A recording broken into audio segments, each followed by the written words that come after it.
జీవిత ప్రయాణం సాఫీగా సాగిపోవాలంటే పొదుపు అనేది ఒక అలవాటుగా మారిపోవాలి. చిత్తూరు డివిజన్ సిబ్బంది పోస్టాఫీసు పొదుపు పథకాలపై చేస్తున్న ప్రచారం అందరినీ ఆలోచింపజేస్తుంది.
ప్రతి విజయవంతమైన ప్రయత్నం వెనుక నిస్వార్థమైన కష్టజీవుల శ్రమ దాగి ఉండే ఉంటుంది.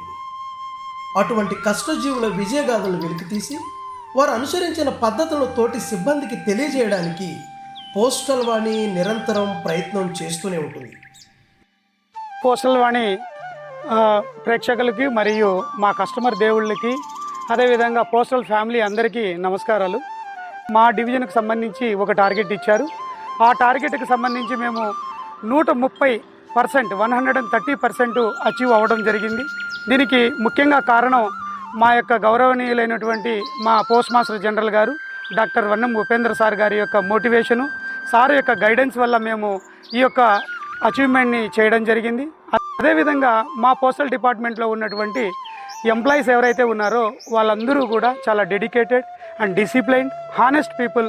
వాళ్ళకి ఏదైనా ఒక వర్క్ ఇచ్చినప్పుడు ఆ వర్క్ మీద ఒక ఏకాగ్రతతోటి ఒక సంకల్పంతో ఈ యొక్క టార్గెట్ని కంప్లీట్ చేయడానికి వాళ్ళు ప్రయత్నిస్తూ ఉంటారు. ముఖ్యంగా ఈ అకౌంట్స్ ఓపెనింగ్లో కీలక పాత్ర సబ్ డివిజన్ హెడ్గా అని నేను భావిస్తున్నాను. బీపీఎంస్ అందరినీ మోటివేట్ చేయడం ద్వారా ప్రజల్లోకి వెళ్ళి ఇచ్చిన టార్గెట్లన్నీ కరెక్ట్గా చేస్తున్నాము. మేము మా ఎస్పీ గారి సహకారంతో గ్రామ స్థాయిలో ప్రతి ఒక్కరికి పోస్ట్ ఆఫీస్ పథకాలను చేరాలనే ఉద్దేశంతో ఈ యొక్క క్యాన్వాస్లో చేస్తున్నాం. ప్రతి ఒక్కరికి మా పిఓఎస్బి పోస్టల్ సేవలు అందించేదానికి మేము కృషి చేస్తున్నాము. మనం చెప్పే విధానంలోనే కస్టమర్ రిసీవ్ చేసుకుంటారు. ఏదో వచ్చామా వెళ్ళామా అని లేకుండా మనం డెడికేటెడ్గా వర్క్ చేయాలి. ఈ విషయాన్ని అందరికీ అర్థమయ్యే రీతిలో తెలియజేస్తూ పొదుపును ప్రజలకు ఒక అలవాటుగా మారుస్తున్న చిత్తూరు డివిజన్ సిబ్బందికి పోస్టల్ వాణి అభినందనలు తెలియజేస్తుంది.